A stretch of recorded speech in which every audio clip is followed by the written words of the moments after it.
अस्सलामुअलैकुम नाज़रीन, programme मुकाबिल public के साथ में खुश आमदीद। मैं हुमारिया जदून, मेरे साथ मौजूद हैं रऊफ क्लासरा और आमिर मतीन। सेनेट पर कब्जे की लड़ाई शिद्दत इख्तियार कर गई। मरियम नवाज और शाहिद खान अब्बासी ने इस्टेब्लिशमेंट पर अपनी जमात के सेनेट मेंबरान को धमकाने के इल्जामात लगा दिए।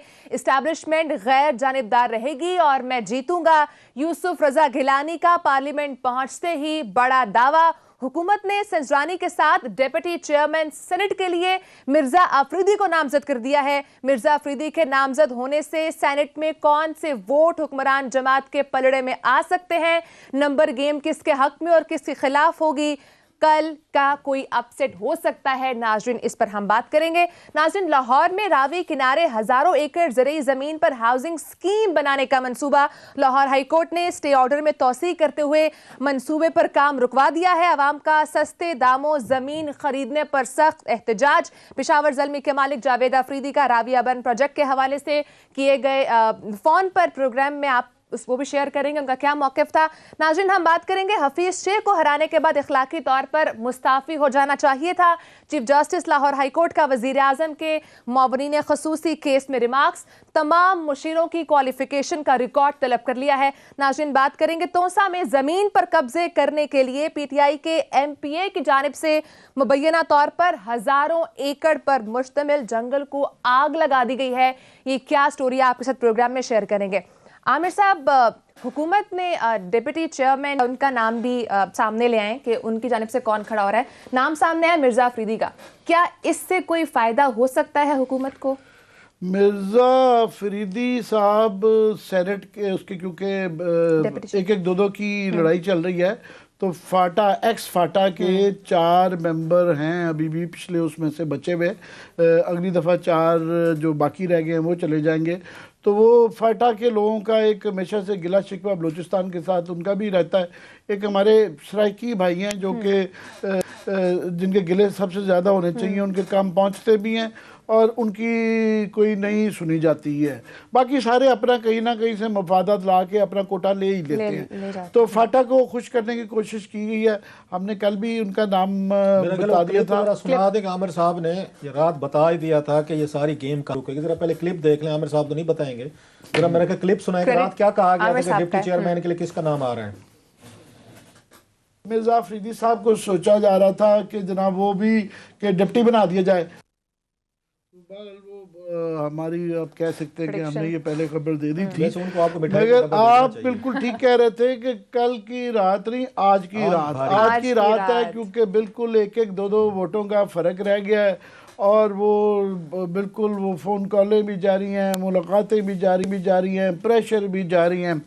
आज की ताज़ा खबर तो ये थी कि PDM वाले, ख़ास तौर पे नून लीग वाले, उन्होंने प्रेस कॉन्फ्रेंस की और साथ में उन्होंने अपने सेनेटर हाफिज़ अब्दुल करीम साहब को साथ बिठाया और उन्होंने सीधा ही इल्ज़ाम लगाया शाहिद खान अब्बासी ने। इस्टेब्लिशमेंट नहीं, उन्होंने सीधा ही ISI का गलबन नाम दे दिया कि जनाब ये हमारा कैंडिडेट है। शाहिद खान ने मेरा ख्याल क्लियरली नाम ले दिया कि जनाब ये वो एजेंसी का नाम लिया या बकायदा। मेरा ख्याल है, मुझे शक पड़ता है कि उन्होंने नाम लिया। बहरहाल इशारा उनका उसी तरफ था। तो वो अब बात यह है कि कल परसों हफ्ता पहले तक ये कहा जा रहा था, नून लीग बहुत ज़्यादा विक्ट्री के निशान बना रही थी कि जी इस्टेब्लिशमेंट न्यूट्रल हो गई है। और डस्का में न्यूट्रलिटी का उन्होंने कहा जी देखा ये सबूत होता है, जब न्यूट्रल होती है तो ये होता है। आज उन्होंने कहा कि जनाब अब न्यूट्रल नहीं है, क्योंकि ये कॉलें जाना शुरू हो गई हैं। तो कल परसों तक जब यूसुफ रजा गिलानी में तकरीबन 23 वोट के करीब जो है ना, ये खटक साहब जो हैं, परवेज़ खटक, उनका ये कहना था कि 23 वोट इधर उधर हुए। तो वो जब वोट लिए गए थे और पीपल्स पार्टी को पड़ गए थे यूसुफ रजा गिलानी को, उस वक्त विक्ट्री के निशान लग रहे थे। उस वक्त कोई जिक्र नहीं हो रहा था कि इस्टेब्लिशमेंट का रोल या कुछ अखलाकी बात। उस वक्त ये कहा जा रहा था देखिए जी इनके नाराज़ लोग हैं, हम क्या करें, इनसे खुशी नहीं है, इनके काबू में नहीं है और उन्होंने जी अपनी मर्जी से डाल दिए। अब इनके लोगों की अब जो शक पड़ रहा है कि 2-4 तो क्लियरली सामने आ रहे हैं, 1-2 का तो पिछले 2018 के इलेक्शन में लोगों को भूल गया है। नून लीग ने इल्ज़ाम लगाया था कि पीपल्स पार्टी के तो लोगों ने वोट डाला है संजनानी साहब को, हमारे भी 2 लोगों को ने वोट डाला था। और एक दिलावर हुसैन साहब का सेनेटर का नाम जो लिया था उस वक्त लिया गया था, दूसरे का नाम उन्होंने छुपा लिया था, पर दोनों के खिलाफ नून लीग ने कोई एक्शन नहीं लिया था, बिल्कुल कोई एक्शन नहीं था लिया उनके खिलाफ। और इस दफ़ा भी सेनेटर दिलावर को ओपनली कह रहे हैं कि मैं संजनानी साहब को वोट डालूंगा, उनका ये गवर्नमेंट की हमायत बड़े देर से चल रही है। एडवांटेज ये है नून लीग के 2018 के 12-13 जो सेनेटर्स हैं कि वो सारे इंडिपेंडेंट इलेक्ट हुए हुए हैं। उस वक्त एक टेक्निकल हिच आ गई थी जिसके बाद ये सारे इंडिपेंडेंट के तौर पे लड़ते हैं, इसलिए वेबसाइट पे जाएं आप इलेक्शन कमीशन की तो ये 6 की बजाय कोई तकरीबन मेरा ख्याल 6 और 13 कोई तो 19 के करीब इंडिपेंडेंट की लिस्ट आएगी। पीएम नवाज के 2018 में सारे के सारे मुशाहिदुल्लाह फॉर एग्जांपल मुशाहिद हुसैन साहब, मुसद्दक मलिक, ये सारे टेक्निकली जो है ना वो इंडिपेंडेंट सेनेटर्स हैं, तो इसलिए वो वाली कदमत नहीं आती। नवाज शरीफ को वो सजा दे गई थी पनामा के इशू की वजह से। उनको जो लेटर जारी, मुझे अचानक याद आया, जो लेटर जारी किया था जिन पे टिकटें दी गई थी वो नवाज शरीफ साहब का वो साइन किया हुआ वो लेटर था। सो उसको विड्रॉ करने के लिए उन्होंने इंडिपेंडेंट किया था, जो कन्विक्टेड है सुप्रीम कोर्ट से, उसके कहने पे टिकट जो है ना पार्टी भी उन्होंने लीडरशिप से भी हटा दिया था। सो इसलिए उन्होंने इंडिपेंडेंट डिक्लेयर करके लाया था। अगर मैं बड़ा अच्छा आपने बिल्कुल सही याद फरमाया कि यही सिलसिला है। तो बहरहाल अभी नून लीग के रिएक्शन से लग रहा है और उनकी थोड़े से कॉन्फिडेंस से संजनानी साहब के शायद उनकी तरह उनका पलड़ा भारी है। मगर यूसुफ रज़ा गिलानी के इलेक्शनों के बाद जो है हम भी बड़े मुहतात हो गए हैं। ये कहना देना कि जनाब ये जीत जाएगा ये नहीं जीतेगा वो बड़ा मुश्किल हो गया है, क्योंकि बिहाइंड द सीन सारे कर रहे हैं, कुछ ऑफिशियली कर रहे हैं, कुछ नॉन ऑफिशियली कर रहे हैं, और पैसे भी लग रहे होंगे, सिफारिश भी लग रही होगी। तो जब ये इस तरह कुछ बिहाइंड द सीन हो रहा हो बड़ा मुश्किल हो जाता है कि बिल्कुल आप उससे 100% कॉन्फिडेंट हो कहने जी ये जीतेगा। तो ये क्लास साहब से पूछ रहे हैं आपको क्या लग रहा है, ज्यादा खबर रख रहे हैं, ये बिहाइंड द सीन्स की खबर इनके पास ज्यादा आती है। मिर्जा फरीदी के इस तरह से नाम के बाद क्या कोई नंबर गेम पे इफेक्ट हो सकता है? आमिर साहब ने राज जो नाम दिया था, नाम तो वही यार, पहले तो इनको मुबारक हो। मेरा ख्याल है अगर अफरीदी साहब बन जाते हैं तो उन्हें तो इन्हें फूलों का हार और कोई मिठाई कोई भेजनी चाहिए कि भाई साहब कि आपके मुंह से निकली हुई बात जो है ना पूरी हुई है। एक चीज़ दूसरी चीज़ अभी इन्होंने कहा है ना कि ये बहुत मोहतात हैं।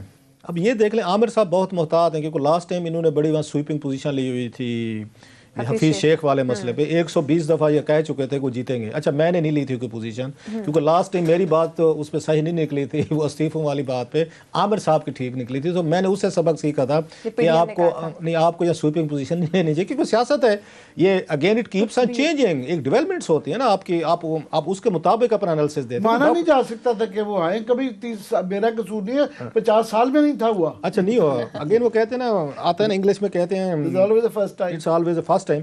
लेकिन दाद ने शेख रशीद ने नहीं सीखा, आमिर साहब सीख गए। ये 30 साल के तजर्बे का जो ये कहते हैं मेरा 60 साल का तजर्बा है, और मैंने पहला जनरल अयूब का खां के खिलाफ मैंने जुलूस निकाला था। 60 साल तजर्बा, तोता फाल जो चलाते हैं हर वक्त वो पिशीन साहब ने पहली दफ़ा का तजर्बा एक दफ़ा नेशनल असम्बली के फ्लोर पे कहा था, इसलिए हम भी बता सकते हैं। वो कहते हैं जनाब ये खबर सानी जो है ना जासूसी करते थे अपोजिशन के कैंप की, नवाबजादा नसरुल्लाह को बुरके के अंदर आके इतला देते थे और एक उसका मुआवजा भी दिया जाता था। ये मैं नहीं कह रहा, ये मुस्तफा खर साहब ने जिंदा है माशाल्लाह, सेहतयाब है बड़े, उन्होंने असेंबली के फ्लोर पे कहा। और उन्होंने कुछ और भी कहा था, वो वही मैं कहा, वो कहा नहीं जा सकता जो उन्होंने शेख साहब के बारे में एक लफ्ज यूज किया था, क्योंकि ये ना बेनजीर भुट्टो के बारे में इनते अब्यूजिव और बड़ी फाउल लैंग्वेज यूज करते। तो खर साहब फिर पुराने थे, उन्होंने फिर इनके बारे में कोई एक आध कोई उन्होंने अल्फाज फरमाया था। उसके बाद शेख साहब ने दोबारा बेनजीर भुट्टो को कोई लफ्ज नहीं कहा था। वो लफ्ज इस तरह के समझदार, इसमें मेरा नुसरत जवेद साहब बैठे हैं, उन्हें पता होगा उसके बाद शाहीन सबाई साहब भी इसका बता सकते। मैं अगर लोगों को हिंट दे रहा हूँ, अगर पूछना चाहें तो मैं 4-5 बंदे बता देता हूँ। मेरे ख्याल जवाउद्दीन साहब को पता होगा, आमिर साहब को पता है, मालिक को पता होगा, उस शाहीन सबाई साहब हैं, नुसरत जवेद साहब हैं, ये वो लाट है। इवन हामिद मीर साहब को मेरा ख्याल पता होगा, फरूक अकदस साहब हमारे दोस्त हैं। नाम बता रहा हूँ, पूछ लीजिएगा शेख साहब को क्या कहा था मुस्तफा खार साहब ने, उसके बाद इनको जरूरत नहीं हुई थी हाउस पे बात करते। खैर, कमिंग टू द पॉइंट, उन्होंने फिर आज कह दिया है, उन्होंने जनाब कल देखेंगे सजनानी साहब जीत जाएंगे, ऐसे इन्होंने शेख साहब के बारे में कहा था, हफीज के। मैं वैसे हैरान हूं, तो मुझे इमरान खान साहब पे तरस भी आ रहा है। आपके मुल्क का इंटीरियर मिनिस्टर हो, आप बैठे हुए कैबिनेट में हैं और आप वहाँ पे डिस्कशन कर रहे हैं कि गिलानी साहब इलेक्शन लड़ रहे हैं, इसके पीछे क्या पोजीशन की मूव हो सकती है। आपके इंटीरियर मिनिस्टर से सबसे ज़्यादा तवक्को की जाती है कि इंटेलिजेंस एजेंसीज इनके पास हैं, इनके पास लॉ एनफोर्समेंट एजेंसीज हैं, और अगर मुल्क का कोई सबसे ज़्यादा वेल इन्फॉर्म्ड बंदा होता है वो आपका वज़ीर आज़म नहीं होता, वो पहली रिपोर्ट जो है आपके इंटीरियर मिनिस्टर के पास आती हैं, ये फॉरवर्ड करते हैं उनको। अगर उनकी रीडिंग ज़रा देखें कैबिनेट में, वो ये फरमा रहे हैं जनाब, आप तो बंदे बताते हैं उनको कि ये 35 लोग हैं, ये इनके नाम हैं, ये एड्रेसेस हैं, ये गुफ्तगू हुई है, वज़ीर आज़म साहब ये 35 लोग हमें डिच करना चाहते हैं, ज़रा खबरदार रहिएगा। और 35 लोग थे पीटीआई के, जो सामने बात है, ये इस पर स्टोरीज भी हम कर चुके हैं। वो आपके वो शेख साहब ये फरमा रहे हैं जिनको इमरान खान साहब ने अपना रखा। मुझे इमरान खान पे तरस आ रहा है, किसी दिन ऐसी छुरी ठुकनी है इनको कि शेख साहब को भी नहीं पता, जो आपका इंटीरियर मिनिस्टर आपको इन्फॉर्म करे, आपको बताया कि सर ये बगावत हो चुकी है पार्टी में। पहला काम शेख साहब का था ये बताते कि पार्टी में बगावत हो चुकी है and we are in a danger. वो वहां पे उन्होंने आके अपने तोता फाल निकाल ले, उन्होंने जनाब जुगतबाजी शुरू कर दी। उन्होंने फरमाया ओ छड्डो जी, ये कोई बात है, ये कोई मसला है। इमरान खान साहब लेकिन वही बात है, शर से डरते हैं ना। इमरान खान साहब अगर किसी से डरते हैं, मैं रिपीट कर रहा हूँ, वो शेख रशीद से डरते हैं, इनके शर से डरते हैं, इनकी जबान से डरते हैं, अदरवाइज वो किसी से नहीं डरते। शेख से डरते हैं वो सारी चीज़ों पे। अदरवाइज कोई भी होता कोई प्राइम मिनिस्टर, उसका इंटीरियर मिनिस्टर इस तरह की बोंगी असेसमेंट उसको कैबिनेट में देता, इस तरह की बोंगियां मारता कि आपको वार्न करने की बजाय आप तो उसका कवर हैं, आप उसका फेंस हैं। अगर प्राइम मिनिस्टर को किसी ने बचाना है, वो इंटीरियर मिनिस्ट्री ने बचाना है कि आपके खिलाफ ये जो साजिशें हो रही हैं, पॉलिटिकल हो रही हैं या अदरवाइज हो रही हैं। आपका इंटीरियर मिनिस्टर ये बता रहा है कि जनाब बिल्कुल मसला ही कोई नहीं, हम जीत रहे हैं। और तारिक बशीर चीमा जिसको एक्सेस नहीं है, या एक दो और वहां पे मिनिस्टर थे, उन्होंने कहा भाई साहब ये गलत कह रहे हैं। इमरान खान ने खुद कहा कि शेख साहब ऐसे नहीं है, डट गए वहां के, नहीं जनाब ये इंटीरियर मिनिस्टर इस मुल्क का। अगेन मुझे उस दिन के बाद खतरा पड़ गया कि हमारा मुल्क अगर इस तरह के लोगों के हाथों में है, इंटीरियर मिनिस्टर के, कि जिसको ये नहीं पता कि हमारे पॉलिटिकल अपोनेंट्स हमारे खिलाफ क्या कर रहे हैं, तो बाकी मुल्क में के खिलाफ जो कुछ हो रहा है फिर तो उन्हें कुछ ही पता नहीं होगा सारी कुछ चीज़ों का। इस पे बस नहीं किया। हालांकि इमरान खान ने इनको कैबिनेट में समझाया कि हजूर गिलानी को हल्का न लें। ये मसूफ जिस दिन यहाँ इलेक्शन था उतरे, वही सुगार पिंडी बॉय स्टाइल जो है उनका, और पूरी कौम को बड़ा पसंद है कि जो जुगते मारे तोता फाल निकालें। और उसे प्रोफेसर जवेद गनी साहब जो है ना, हमारे दोस्त एस्ट्रोलॉजर, ये उनसे फोन करके ना सारी डिटेल लेते हैं सितारों को चाल क्या चल रही है। हाँ, ये मुझे प्रोफेसर गनी साहब ने खुद बताया है। हफीज शेख साहब की चाल बताता हूँ। हाँ बताता हूँ। अच्छा, इन्हों ये क्या करते हैं शेख साहब रोज, वो दसो प्रोफेसर साहब, वो अगेन वो भी चकवाल के हैं, ये भी पिंडीवाल है, वो दसो जी आज की होने लगे जी, केरे सितारे कितने जा रहे हैं। आपको याद है इन्होंने तो पाकिस्तान इंडिया की न्यूक्लियर वार करवा दी थी। शेख रशीद साहब, जंग देख रहा हूँ मैं, ये खित्ते में जंग आ रही है, अभी की बात है, दिसंबर में बता रहे थे पिछले साल, उसमें जब सीज फायर हुआ है, सीज फायर हुआ, जब सीज फायर हुआ ये जंग देख रहे थे। जब वहां पे इमरान खान की पार्टी के 35 लोग उड़ गए हैं, मसूफ कह रहे परेशानी की बात नहीं है। इमरान खान साहब ये आपका दुश्मन है, शेख रशीद आपका दुश्मन है। अगर उसको कख का पता नहीं है, उसको कोई समझ नहीं है कि इस मुल्क में क्या हो रहा है, आपकी हुकूमत के अंदर क्या क्या वहां पे इन रोड्स बने हुए हैं। इलेक्शन वाले दिन फिर वो डट गए, नहीं जी आज तो शेख साहब 100 यहाँ पे 190 सीटों से जीतेंगे। वो पता चला नीचे जा गिरे। मेरी इतलाज ये कि 35 लोग थे, उनमें से इन्हीं सीक्रेट एजेंसीज को पता चला, इन्होंने जनाब 20 लोगों को रिकवर किया, रिट्रीव, बल्कि लफ्ज यूज करें, रिट्रीव किया। और फिर भी 16 लोग जो है इनके कब्जे में नहीं है, उन्होंने वोट डाला है वहां पे, जिसका इमरान खान साहब कहते हैं इनके नाम है हमारे। आज फिर उन्होंने कह दिया कि संजरानी साहब जीत रहे हैं। आज फिर ये शेख रशीद साहब ने तोता फाल निकाल लिए। अल्लाह रहम करे, मेरी संजरानी साहब के साथ मेरी सारी हमदर्दियां उनके साथ हैं मेरी, कि आज जो शेख साहब ने फिर एक चौका छक्का मारा है कि हो सकता है, क्योंकि इनका कहा हुआ उलट ही निकलता है। वैसे आप एस्ट्रोलॉजी की बात क्योंकि आप खुद ये बिलीव रखते हैं, तो मैं ये आपको याद दिला दूं कि न्यूक्लियर वॉर का, कारगिल की जो वॉर थी, उसका जो असरदारी के ज्योतिषी हैं मोटूमल साहब हैं, बड़े मोतबर आदमी हैं, ह्यूमन राइट्स के बड़े सिंध के शायद प्रेसिडेंट थे पहले। वो उन्होंने एग्जैक्ट डेट बता दी थी कारगिल की जंग की, और महीनों पहले कि ये हालात बदलने वाले हैं, कुछ इंडिया पाकिस्तान की जंग मुझे नजर आ रही है और आप बादशाह बनेंगे। ये आज़ादारी साहब ने इनकी हमशीरा गई थी, उन्होंने कहा आप किसके बाद चली गई हैं, मैं जेल में बैठा हूँ, ये उधर जब उनकी जुबान कट गई थी और उस वक्त वाजपेयी साहब इंडिया में आ रहे थे, सुलह हो रही है और आप ये कह रही हैं। उन्होंने कहा जी मेरा ज्योतिषी कहता है मोटूमल साहब कि ये होने जा रहा है, और एग्जैक्टली उस डेट को हुआ था। मतलब आप ये कह रहे हैं शेख साहब को अपना ज्योतिषी बदलने की जरूरत है। ये तोताफाल प्रोफेसर गनी साहब बूढ़े हो गए थोड़े से, ये थोड़ी तोताफाल बदलें, क्योंकि उन्हीं से पूछ के सारी चीजें बताते हैं, रोब डालते हैं पूरे पाकिस्तान पे कि मुझे सबसे पहले मिट्टी दे सुहा। आपको अपने हफीज शेख साहब का नहीं पता था एज इंटीरियर मिनिस्टर के हार रहे हैं या जीत रहे हैं, आपको पता होना चाहिए था। अब उन्होंने खैर कह दिया। अब आते हैं जो आमिर साहब कह रहे हैं। अब मुझे समझ नहीं आती कि MQM को उन्होंने कैसे राजी किया होगा, क्योंकि मैं अभी भी समझता हूँ ये जो MQM है उसको जरदारी साहब बेहतर तरीके से हैंडल भी समझते हैं। जरदारी साहब वही गॉडफादर स्टाइल पे चलते हैं, वही मारियो पुजो वाला, वही वीटो कॉर्लेओने वाला, एवरीबॉडी हैज ए प्राइस, या I will make an offer you can't refuse. ये जरदारी साहब का दौर बड़ा पुराना है, उन्हें ये समझ आ चुके कि इंसान बिकने के लिए तैयार हैं, प्रोवाइडेड उनकी मर्जी की या उनकी दें, उनको पैसा दें। अभी भी आप ये नोट दूसरी तरफ पे मुकाबले है, we will give you a threat you can't say no to, ये भी है। अब थ्रेड वही वाली बात, घुसून नेड़े के खुदा नेड़े वाला हिसाब है। एक तरफ घुसून है, दूसरी तरफ वो ऑफर है। अब उसमें से देखते हैं पैसा ऑफर करते हैं या वो करते हैं।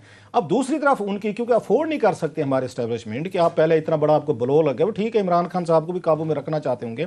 मेरी किसी से बात हो रही थी, मैं कि हमारी एस्टेब्लिशमेंट कमज़ोर हो गई है। उन्होंने बड़ा खूबसूरत फिक्रा कहा, उन्होंने कहा हुजूर कमज़ोर नहीं हुई, हमारी ताकत इतनी रह गई है। ये बड़ा जुमले की तरह खूबसूरती पे जाए। कहते हैं जी हमने, तो मैंने कहा ये जो न्यूट्रलिटी चल रही थी, न्यूट्रल खेला जा रहा था। उसने कहा हुजूर कोई न्यूट्रल नहीं खेला जा रहा था, बस ताकत इतनी बच गई हमारी, क्योंकि वो पैशन नहीं रहा। खैर लंबी उसकी एक्सप्लेनेशन दी उन्होंने कि जनाब कि हमारे साथ क्या हो रहा है कि नवाज शरीफ साहब ने, मरियम ने, बिलावल ने, मौलाना, उन्होंने ब्लफ कॉल करके नाम लेने शुरू कर दिए। उसके बाद एस्टेब्लिशमेंट साफ ज़ाहिर है उन्हें बैक फुट पे जाना पड़ा। लेकिन वो कहते हैं कि अफोर्ड नहीं कर सकते। ये मैसेज है पाकिस्तान में, चले वापस आए कि क्यों हमारी एस्टेब्लिशमेंट जो है वो अफोर्ड नहीं कर सकती कि ये वीक नज़र है, ये डिफीटेड नज़र है। इसको आसिफ जरदारी, मरियम या मौलाना जो हैं या कोई भी इमरान खान ईमन, इनको नीचे लगा लें। एस्टेब्लिशमेंट या अफोर्ड पाकिस्तान में नहीं कर सकते। आमिर साहब मेरी बात को समझ रहे हैं। इनके लिए डू और डाई का मसला है कि हर सूरत में हमें बंदे पकड़ने पड़े, उठाने पड़े, धमकी देना पड़े, पैसा देना पड़े, फ़ोन कॉल्स करने पड़े, कुछ भी करना पड़े ना, हम ये कम अज़ कम मैच जो है ना ये नहीं हारेंगे। सेनेट का मैच ये हारते हैं तो फिर इसका मतलब तो ये हाथ क्या कमज़ोर है, फिर तो हाथ ही नहीं रहा, बाजू ख़त्म हो गया फिर आपका। ये यानी क्या आप ये कह रहे हैं कि एस्टैब्लिशमेंट का अपर हैंड है अभी? मेरा ये ख्याल है नहीं है। जो उन्होंने निकाला है, कमांडर ऑफ फोर्सेस यूसुफ रज़ा गिलानी नहीं हो सकते। अच्छा नहीं हो सकते। नाज़रीन ब्रेक का टाइम हुआ है। ब्रेक के बाद नाज़रीन हम बात करेंगे लाहौर में रावी किनारे हजारों एकड़ ज़रूरी ज़मीन पर हाउसिंग स्कीम बनाने का जो मंसूबा हुआ है, रूदा पे हम बात करेंगे। हमारे साथ ही रहिएगा।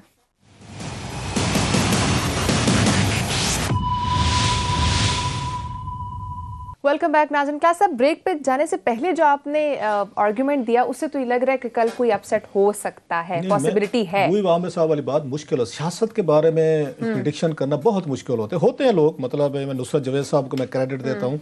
मुझे अगर पाकिस्तान में किसी को देखना हो जो सबसे ज़्यादा पॉलिटिकली तौर पर शायद करेक्ट उन प्रिडिक्शन एनालिसिस हो सकते हैं, वो बड़ा प्रैग्मेटिक, वो रुथलेस एनालिसिस करते हैं। वो मेरी तरह आइडियलिज्म या इन चीज़ों में वो जैसे है जहाँ है, जैसे आमिर साहब आजकल करते हैं इसी तरह। ये पुराने ये ओल्ड स्कूल ऑफ थॉट के लोग हैं। ख्वाहिशें भी बता देते हैं, उम्मीदें, मगर उम्मीदों ख्वाहिशों को उम्मीदें ख्वाहिशें ही रहने देना चाहिए। जो तज़किया है वो प्रैक्टिकल हमारा बड़ा डिफरेंट होता है मेरा। सो ये रुथलेस करते हैं, लिहाजा इनके क्योंकि प्रैग्मेटिक पॉलिटिक्स को देखते हैं, जैसे है जहाँ है की बुनियाद पर देखते हैं, इसलिए इनकी असेसमेंट, इनकी रीडिंग बेहतर होती है। उस नुसरत जवेद साहब हूँ, आमिर हूँ या दीगर हमारे, इसलिए।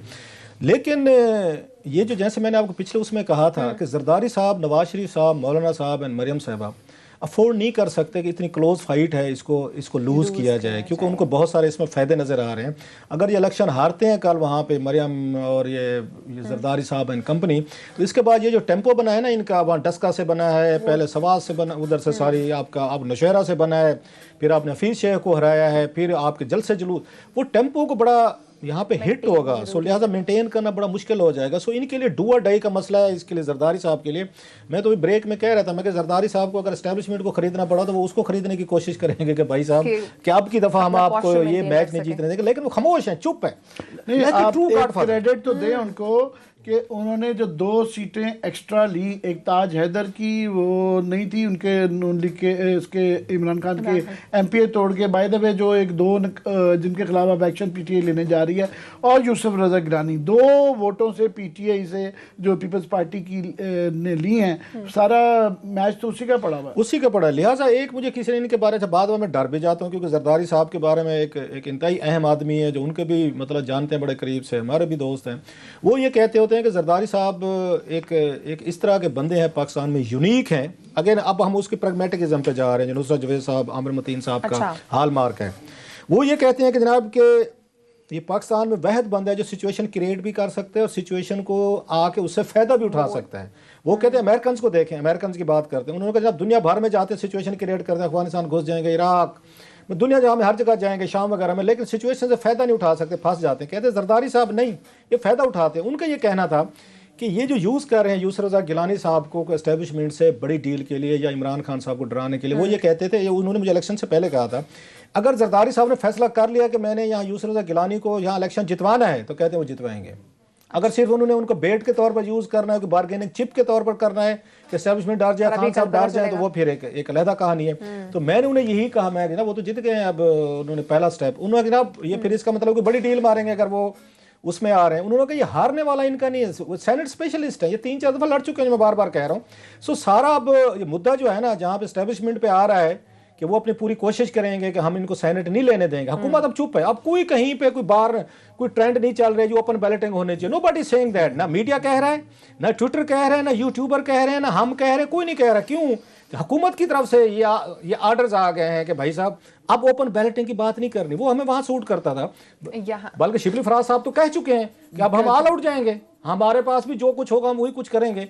सो अब देखना यह है कि जरदारी साहब जो बड़ी खामोशी से वो चुप पड़े हैं, कोई वारदात डाल रहे हैं, एस्टेब्लिशमेंट से कोई अपना वो कहते हिस्सा बकदरे जुस्सा मांग रहे हैं, या वाकई इस दफा वो नवाज शरीफ को डिच नहीं करना चाहते, कि वो लास्ट टाइम कर चुके हैं, वैसे भाई दफे उनको कर चुके हैं, उनके साथ बना के। जी सर, वो कर चुके हैं वहां पे। अब की दफा ये देखना है कि वो वाकई सीरियस हैं कि गिलानी साहब को हमने चेयरमैन बनवाना है, वाकई हमने इमरान खान साहब को झटका देना है, एस्टेब्लिशमेंट का हाथ जो मजीद कमजोर हो चुका है उसको फर्दर हमने कमजोर करना है, या उसी में से देग में से कोई अपना कोई हिस्से 2-3 ही उनको चाहिए, कोई 2 उनके लोग इस वक्त जेल में बंद हैं सर, उनको छुड़वाना है, प्लस अपने केसेस हैं, अपने केसेस खत्म करवाने हैं। केसेस खत्म ना भी हूं, उनको ये है कि केसेस मैं खुद खत्म करवा लूंगा, सिंध में भेज दें, मुझे सिंध में भेज दें, ये इश्यूज रहते हैं।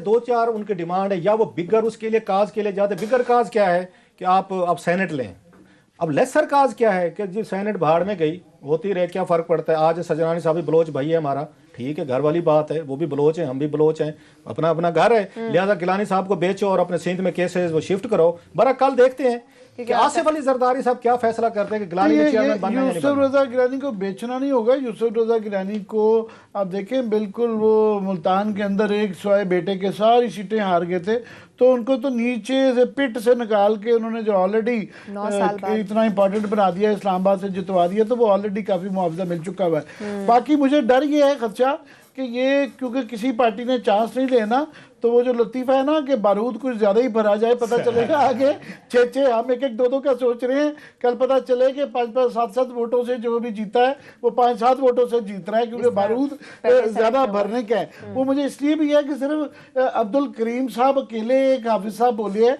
तो फोन तो 30-40 को गए होंगे, वो बाकी जो 12-13 किसी की आवाज़ नहीं आई है। तो उससे मुझे कल इलेक्शन से पहले वो प्रेस कॉन्फ्रेंस कर दें, You never know. We'll see.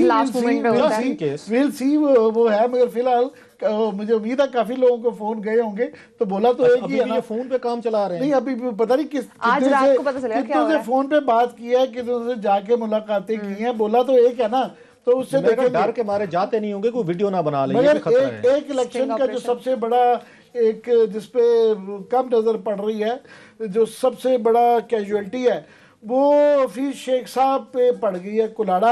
आज chief justice Lahore high court ने बड़े ही ऑब्जर्वेशन जो दिए हैं उनके, बड़े ही जो है ना हफीज शेख के बारे में, कि जी उन्होंने कहा जी वैसे इनको असूली तौर पे तो इस तरह की हार के बाद बिल्कुल सही बात है, उन्होंने इस तरह की हार के बाद तो लोग इनको मसो जाना चाहिए था।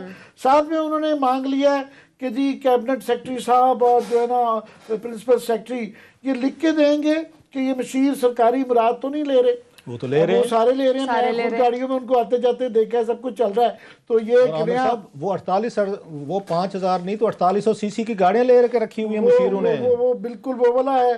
फिर उन्होंने कहा जी कितना टैक्स दिया है, वो ज़ाहिर है और टैक्स कैबिनेट में जाते हैं, मतलब किसी इशू पे जाते हैं या रेगुलर बैठते हैं, या रेगुलर बैठते हैं? रेगुलर बैठते हैं। उन्होंने तो वो उसका कह दिया है, अदालत का कोई पहले ही इनसे फैसला आ गया, वो तो सिर्फ उसकी इम्प्लीमेंटेशन करवा रहे हैं कि वो कैबिनेट में भी शरीक नहीं, वो कैबिनेट का हिस्सा नहीं है। दूसरा वो एग्जेक्टिव पावर नहीं इस्तेमाल कर सकते। वो तो सब कर रहे हैं। तो उसके बाद अब बहुत बड़ा नून लीग के पीटीआई के लिए अब मसला हो गया है कि क्या करें हफीज शेख साहब को, क्योंकि इमरान खान बजिद है।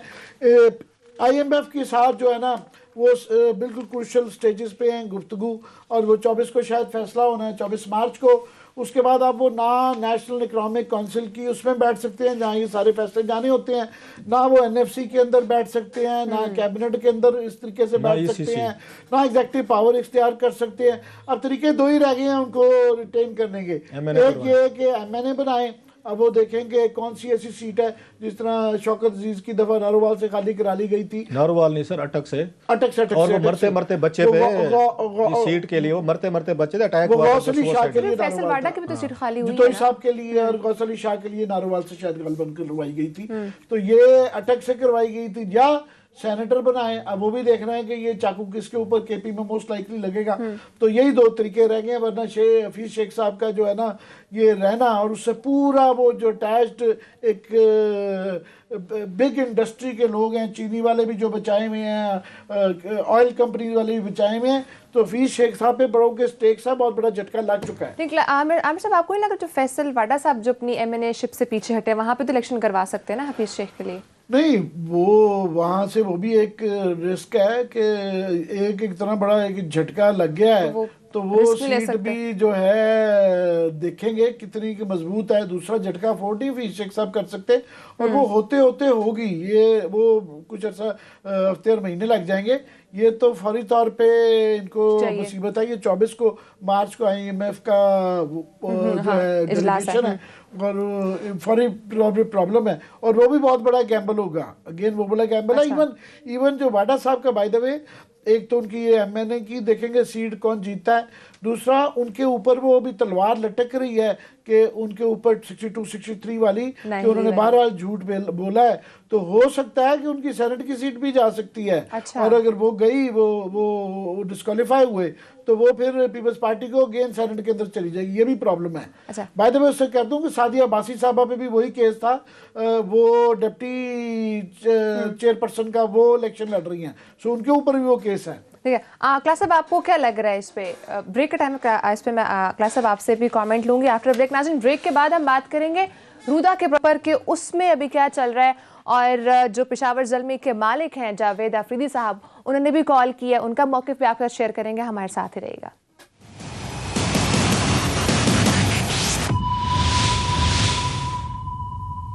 वेलकम बैक नाज़रीन, लाहौर हाई कोर्ट ने रूदा प्रोजेक्ट में राज़ी हासिल करने पर स्टे ऑर्डर में तोसी कर दी है, और तोसी 8 दिनों के लिए की गई है। क्लास साहब, आपके इस हवाले से जावेद अफरीदी साहब से बात हुई है रूदा के प्रोजेक्ट पे, तो ज़रा शेयर कीजिएगा क्या कहना था उनकी जानिब से। जी, जावेद अफरीदी साहब जो हैं, उन पे हमने रात बात की थी, बताया था कि उनके भी स्टेक्स हैं, और वो भी साफ ज़ाहिर है ये प्रोजेक्ट, इसमें बड़े बड़े बिग बिल्डर्स भी हैं, बिजनेसमैन भी हैं। तो हमने जावेद अफरीदी साहब का जिक्र भी किया था। तो आज अफरीदी साहब का मुझसे रब्ता हुआ है। अच्छा। तो जावेद अफरीदी साहब ने यह कहा जी कि ना मेरे कि मेरे ना इस प्रोजेक्ट में कोई इंटरेस्ट है, ना मैं इस प्रोजेक्ट में डायरेक्टली इन्वॉल्व हूँ, ना मैं रियल एस्टेट का मैं बिज़नेस करता हूँ। सो मेरा ऐसा सच जो है इस प्रोजेक्ट से इससे कोई बराह रास्त लिंक नहीं है। इनडायरेक्ट लिंक कोई आमिर साहब को पता है, वो ये बता सकते हैं। मैं simply I am sharing very nice of him कि अच्छी बात है कि जो लोग जो हैं आपको कांटेक्ट करके अपना पॉइंट ऑफ व्यू देखते हैं। वो ये कह रहे थे, मैंने रात आपका शो देखा है, तो उसमें मैंने सिंपली ये बताना था कि मेरे इस प्रोजेक्ट में कोई ऐसा सच कोई इंटरेस्ट नहीं है, मेरा रियल एस्टेट का भी कोई बिजनेस नहीं है, ना मैं बिल्डर हूँ, तो ना मैं हाउसिंग प्रोजेक्ट्स वगैरह इनमें मैं इन्वेस्टमेंट करता होता हूँ। मैंने कहा उनका पॉइंट ऑफ व्यू बता करा दिया जाए। बाकी रेस्ट आमिर साहब बाकी क्या वो कोई छुपी कह स्टोरी रहे हैं है? आफरीदी साहब तो हम मान लेते हैं ऑफ कोर्स जो है, तो वो मेरा ख्याल शायद इसलिए शक पड़ गया कि इसके जो प्राइवेट सेक्टर के जो मेंबर्स के वर्किंग बोर्ड में डाले गए हुए हैं उसमें एक फैसल आफरीदी साहब हैं, तो शायद इस वजह से इनके ऊपर किसी ने शक का इजहार कर दिया होगा। अगर वो कहते हैं तो हम उनकी बात बन रही है, पर बात यह है कि इस प्रोजेक्ट के मुतालिक 3-4 हम रिपीट कर देते हैं कि बड़े बड़े एतराज़ात क्या हैं। अच्छा। एक पहला तो है कि वो कल शहबाज गिल साहब ये बड़ा कह रहे थे कि जी लाहौर की सब्जियां हम देंगे, इसके अंदर हम जो है ना सब्जियों के एग्रीकल्चरल फार्म बनाएंगे और वो गरीब काश्तकारों को देंगे, हम पहले की तरह इस्लामाबाद की तरह बड़ों को नहीं देंगे। अच्छा। अब मुझे ये समझाया जाए कि ये जब चक शहजाद इस्लामाबाद में दिया गया था एग्जैक्टली यही कहा गया था कि जी इस्लामाबाद को सब्जियां आएंगी, और इस पाकिस्तान के सबसे बड़े महलात जो कि आधी पार्लियामेंट वहाँ पे जो देखें, ये अब्बास अफरीदी साहब के महलात वहाँ पे देखें जहाँ मरियम बीबी रहती हैं, सबसे बड़े पाकिस्तान के महलात जो है ना वो वसाइल जो है ना वो पेरिस के भी आप भूल जाएंगे, वो चक शहजाद में हैं, और वहाँ पे बस वो एक लेला पोती सी एक रखी हुई है। सुप्रीम कोर्ट ऑफ पाकिस्तान भी फेल हो गया है कि उनसे वो नहीं करवा सका कि जनाब उनके महलात तोड़े जाएं, और वो पहले वाले बाई लॉज।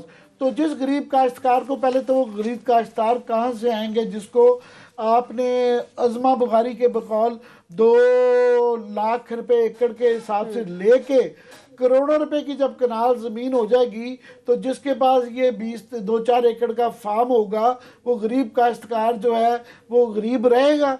और ये कौन क्राइटेरियन डिसाइड करेगा और कैसे? इनको मान लेते हैं कि जनाब ये इम्प्लीमेंट, ये गरीब ढूंढ लाएंगे जिनको ये एकड़ दें, तो बड़े बड़े एकड़ देंगे लाहौर के अंदर सेंटर में, और पहले जरा चक शहजाद से शहबाज गिल साहब हमें इम्प्लीमेंट करवा दें, सुप्रीम कोर्ट के फैसले हैं, ज़रा इम्प्लीमेंट करवा दें और ज़रा वहाँ नज़र मारें कि वहाँ पे क्या हाल हुआ हुआ है। पहली बात।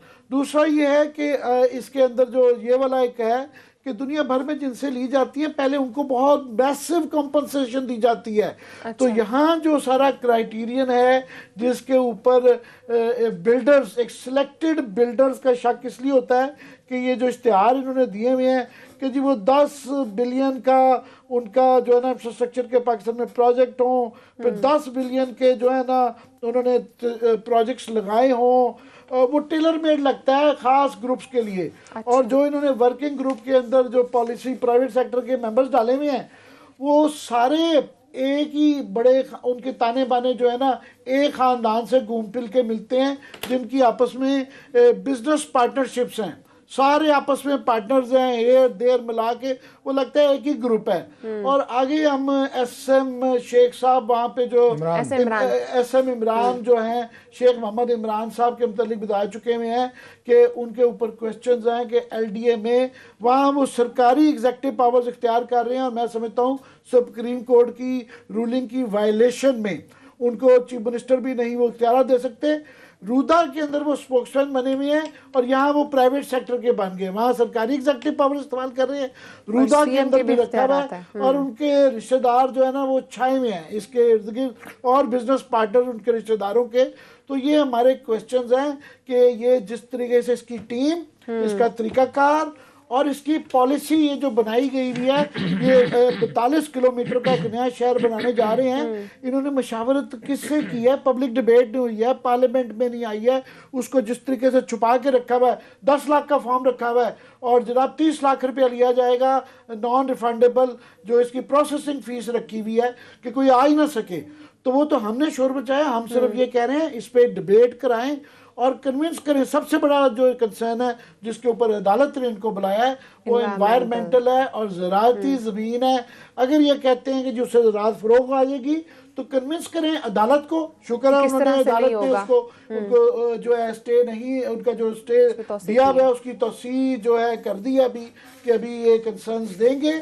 ये इसके कौन कर रहा है, कैसे कर रहा है, क्यों कर रहा है, और स्टेक होल्डर्स बाकी उस शहर के, जिस तरह एक लाहौर के अंदर से वो जो ट्रेन बननी थी तो अदालत ने एक टीम बनाई थी कि इस पे हमें ओपिनियन दे, तो यहाँ भी स्टेक होल्डर्स का मास्टर प्लान लाहौर का भी बना नहीं है, ये आपने पहले डाल दिया है। तो ये क्वेश्चंस हैं जिसके ऊपर खदशात हमारे दूर करने चाहिए। क्या सब लास्ट वहाँ पर 3 मिनट से मैं चाहूँगी आप इस पर कॉमेंट करें, तोसा शरीफ में जंगलात में जो आग लगी है, इस इंसिडेंट के पीछे क्या स्टोरी है? आग लगाई गई है, लगाई बड़ा गई जुल्म है। हुआ है उन इलाकों में, और ये इलाके वही हैं जो उनके हैं, वजीर आला साहब के हैं। इस पे इसी पे हम बात जो आमिर साहब ने की है ना रूडा वाली, बड़ी इस पे आमिर साहब का एक अपना है कि हमें कन्विंस करें। मैं तो एक ही बात पे कन्विंस हूँ कि कोई दुनिया का कोई मुल्क है जहाँ पे 1.5 लाख जरी ज़मीन को उठा के आप वहाँ हाउसिंग सोसाइटी बना दें, मतलब ये जुल्म है। और जो वहाँ पे हज़ारों किसान जिनसे ज़मीनें लेंगे, ये बेरोजगार हो के ना आपके शहरों में आएंगे, मजीद तबाही फैलाएंगे। अभी तो बेचारे कुछ ना कुछ 1-2 एकड़ अपना घर चला रहे हैं, इस मुल्क की कोई थोड़ी गंदम, कोई काटन वगैरह या आपका राइस पैदा कर रहे हैं। ये बड़ा जुल्म हो रहा है पंजाब में, और स्पेशली सेंट्रल पंजाब के साथ, पूरे मुल्क के साथ। इस पर तो बात खैर होती रहनी चाहिए, करते रहेंगे। ये जो वहां पे हुआ है, आप ये जुल्म देखें, ये कह रहे हैं पीटीआई के एमएनए, सारी एमपीए का नाम आ रहा है, मैं नाम नहीं ले रहा, चलें जब तक वो चीजें कोई फार्म नहीं आती। अच्छा। एक फयाज लगारी साहब हैं, सोशल एक्टिविस्ट हैं, डेरा गाजी खान के, बड़ा अपने वहाँ पे चीजें करते रहते। उन्होंने कुछ ये वीडियो उस पे सोशल मीडिया पे वीडियो उन्होंने अपलोड किए हैं फयाज ने वहाँ से, और बड़ी टेरिबल है, बड़ी खौफनाक है। वो ये कहते हैं कि ये वहाँ सेंचुरी है, वहाँ पे ये परिंदे आते हैं, और इनको बाकायदा वो जो इंटरनेशनल वो जो इदारे हैं उन्होंने इसको आके उनके लिए वो किया हुआ है, इसको उन्होंने सेव किया हुआ है। यहाँ शिकार नहीं हो सकता, यहाँ पे आप जाके दरख्त नहीं काट सकते, आप जहाँ पे नयाब आपके जानवर हैं। जुल्म ये किया, अब इनको मैं क्या कहूँ इस पे, कि इतने हजारों एकड़ पे वो कह रहे हैं कि वहाँ का लोकल वो जो है एमपीज वगैरह और दीगर जो है उनकी आंखें लगी हुई थी इन पे, और यहाँ पे देखेंगे परिंदे जो जुल्म किया, लोगों को रहम नहीं आता कि हजारों की तादाद में जो परिंदे अंदर बैठे थे वो आपको नजर आएंगे। अभी यहाँ पे उनके रहने के लिए जगह नहीं थी, वो सारे ऊपर उड़ रहे हैं। फिर वहां से जानवर बेचारे बहर, नजाब जानवर थे, वो बहर निकले हैं, तो लोगों ने उनको पकड़ के, अब अंदर आग लगी हुई है, वो बहर निकले। जुल्म देख हम कितने इंसान में से मतलब रुथलेस और जालिम है कि बेचारे जानवर निकले, पहले आग लगाइए, आग लगाने के बाद उन्होंने जनाब निकले हैं जानवर वहां से, उनको यहाँ पे लोग उन्हें पकड़ के उनको ज़िबा करके खाना शुरू कर दिया।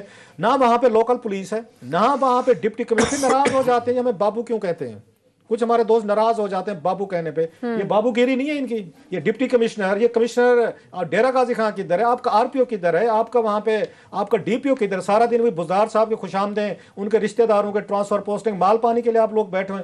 इतना बड़ा वाकया सामने आपके हुआ है, आप लोग पहुंचे वहां पे आग बुझाने के लिए, कुछ आपने बंदोबस्त के, जरा वो दिखाएं यार, जहाँ पे परिंदे जो हजारों की तादाद में जंगल से उड़े हैं बेचारे, चल रही है और उनका जाने के लिए वहां पे जगह नहीं है। बुजदार साहब जो है उनको इमरान खान साहब ने बुलाया हुआ है कि जनाब यहाँ बैठे सेनेटर काबू करें, एमएनए काबू करें। एक तरफ आप हमें कहते हैं बिलियन ट्रीज के हम मंसूबे ला रहे हैं, हजारों एकड़ उन्होंने जला के रख दिया है।